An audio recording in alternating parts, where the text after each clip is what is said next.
नमस्कार दोस्तों, स्वागत है आपका फिजिक्स पाई में। कल की क्लासेस में मैंने इलेक्ट्रिक फ्लक्स बताया था, जिसमें बताया था इलेक्ट्रिक फ्लक्स होता है वो एरिया के प्रोपोर्शनल एंड विद्युत क्षेत्र के समानुपाती एंड प्रोपोर्शनल होता है, साथ साथ में उसके एंगल पे उसका प्रोपोर्शनल होता है।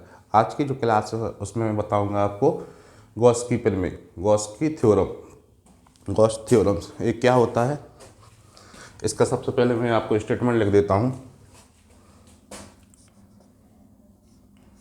वायु या निर्वात में किसी विद्युत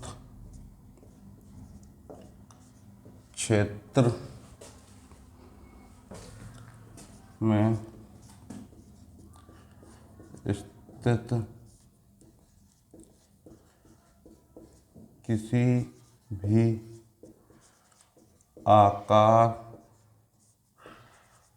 किसी भी आकार का बंद पृष्ठ या क्षेत्रफल से होकर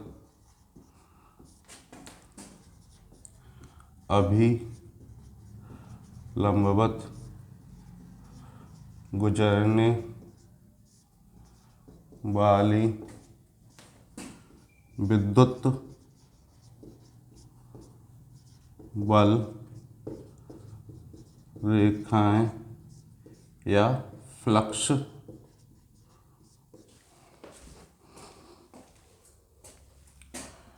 पृष्ठ के भीतर उपस्थित संपूर्ण आवेश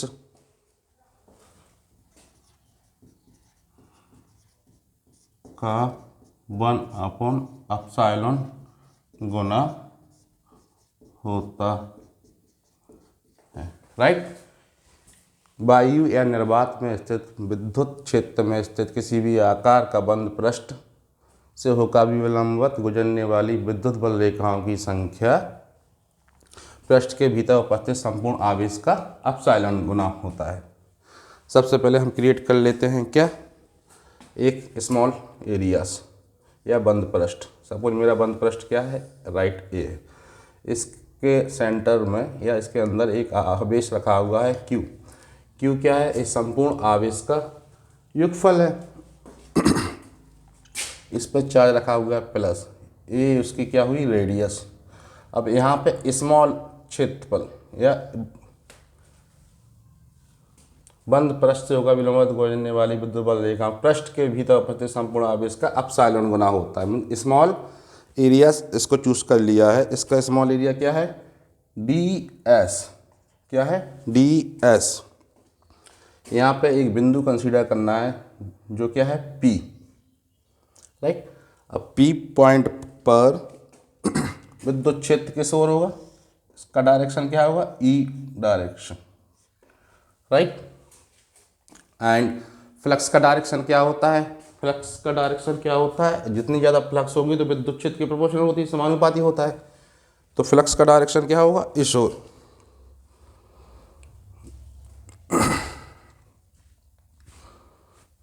राइट। अब मैंने कूलाम के लॉ में सबसे पहले बता देता हूँ फ्लक्स। एक आपको कल फ्लक्स के बारे में बताया था। तो फ्लक्स क्या रिप्रेजेंट करते थे, फाई से।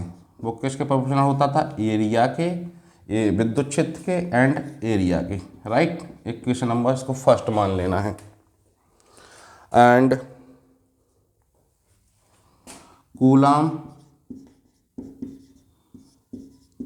के नियम के अनुसार बंद पृष्ठ पर विद्युत क्षेत्र की तीव्रता क्या बताया था मैंने, E proportional to 1/4 pi epsilon 0 q upon r square, right. ये भी मैंने प्रीवियस क्लासेस में रखवाया था, समझाया था। अब देखिएगा ये क्या है, एक सदिश राशि है, ई की वैल्यू इक्वेशन नंबर फर्स्ट में पुट करने पर एक के समीकरण सेकंड का मान एक में रखने पर रखिएगा, तो फाई इक्वल टू ई की वैल्यू क्या, 1/4 pi epsilon q upon r square into a, right. ये एरिया किस टाइप का है, स्मॉल एरिया है, तो इसको क्या मानना है, अभी स्मॉल एरिया कंसीडर करके चल रहे हैं, राइट। अब देखिएगा एक क्या है, एक प्रकार से गोला है, बंद पृष्ठ है 3D डायमेंशन में, तो इसका एरिया क्या होगा, इस संपूर्ण एरिया का क्या होगा, इसका एरिया क्या होगा, गोले का क्षेत्रफल क्या होता है, 4 पाई आर स्क्वायर, राइट। तो डेल ए इक्वल टू क्या, 4 पाई आर स्क्वायर, इसका वैल्यू यहाँ पे पुट करने पर phi equal to 1/4 pi epsilon 0 q upon r square into 4 pi r square. देखिए आर स्क्वायर से आर स्क्वायर एलिमिनेट ए हो गया, 4 पाई से 4 पाई एलिमिनेट हो गए, ये हो गया। तो फ्लक्स ये आपका थ्योरम का प्रूफ है। मीन्स क्या, किसी वायु या निर्वात में स्थित विद्युत क्षेत्र में स्थित किसी बंद पृष्ठ से होकर अविलंबत गुजरने वाली विद्युत बल रेखाओं पृष्ठ के भीतर उपस्थित आवेश का एप्सिलॉन 0 गुना होता है। आई होप आपको गॉस थ्योरम्स एंड उसका प्रूफ समझ में आया होगा। Thank you.